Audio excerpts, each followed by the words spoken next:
Hello, Jago. Like I said, I'm going to read you a story and send it to you on YouTube, so I hope you get to listen to this. This is, again, from the Just So stories, and this time it's called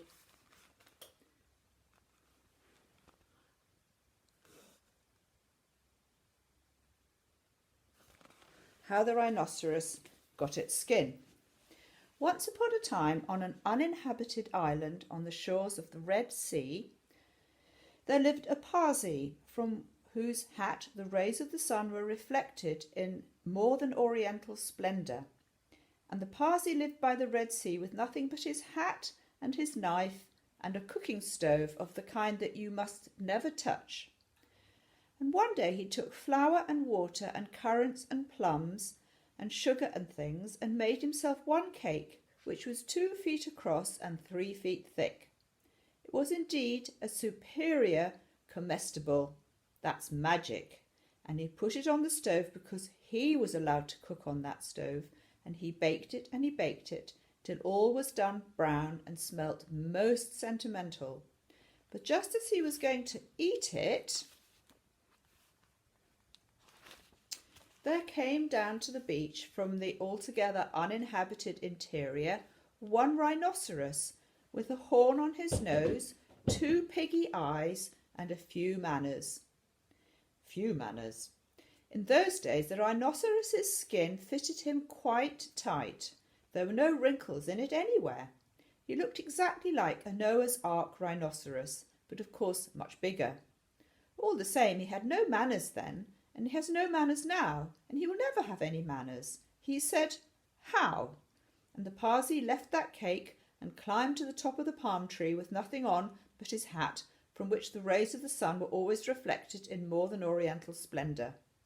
And the rhinoceros upset the oil stove with his nose, and the cake rolled on the sand, and he spiked that cake on the horn of his nose, and he ate it.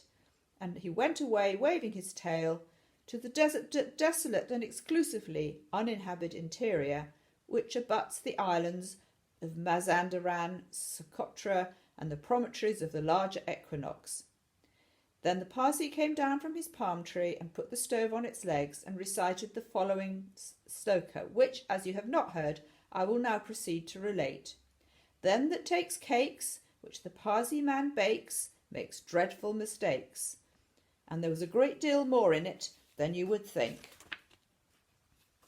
This is a picture of the man up the tree watching the rhinoceros. And I think there was one other picture, just a second. This is the picture of the rhinoceros.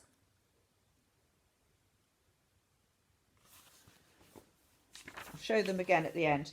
So then, because 5 weeks later, there was a heat wave in the Red Sea, and everyone took off all the clothes they had. The Parsi took off his hat, but the rhinoceros took off his skin and carried it over his shoulder as he came down the beach to bathe. In those days it was buttoned underneath with 3 buttons and looked like a waterproof. He said nothing whatsoever about the Parsi's cake, because he'd eaten it all, and he never had any manners then, since, or henceforward. He waddled straight into the water and blew bubbles through his nose, leaving his skin on the beach. Presently the Parsi came by and found the skin, and he smiled one smile that ran all round his face 2 times. Then he danced 3 times round the skin and rubbed his hands. Then he went to his camp and filled his hat with cake crumbs, for the Parsi never ate anything but cake and never swept out his camp. He took that skin, he shook that skin, and he scrubbed that skin, and he rubbed that skin just as full of old, dry, stale, tickly cake crumbs and some burnt currants as he ever could possibly find. Then he climbed to the top of his palm tree and waited for the rhinoceros to come out of the water to put it on. Ah, yes, that's that picture. And the rhinoceros did. He buttoned it up with the 3 buttons, and it tickled like cake crumbs in bed. Then he wanted to scratch, but that made it worse, and he lay down on the sands and rolled and rolled and rolled, and every time he rolled, the cake crumbs tickled him worse and worse and worse. Then he ran to the palm tree and rubbed and rubbed and rubbed himself against it. He rubbed so much and so hard that he rubbed his skin into a great fold over his shoulders and another fold underneath, and where the buttons used to be, because he rubbed them off, he rubbed some more folds over his legs, and it spoiled his temper, and he didn't make the least difference to the cake crumbs. They were inside his skin, and it tickled. So he went home very angry indeed, and horribly scratchy, and from that day to this day, every rhinoceros has great folds in his skin and a very bad temper, all on account of the cake crumbs inside. But the Parsi came down from his palm tree wearing his hat, from which the rays of the sun were reflected in more than oriental splendour, packed up his cooking stove, and went away in the direction of Oritava, Amygdalada, and the upland meadows of Antananarivo and the marshes of Sonaput. And that is the end of the story. So that was just a little story. I'll show you the pictures once more. That's the rhinoceros when he first arrived.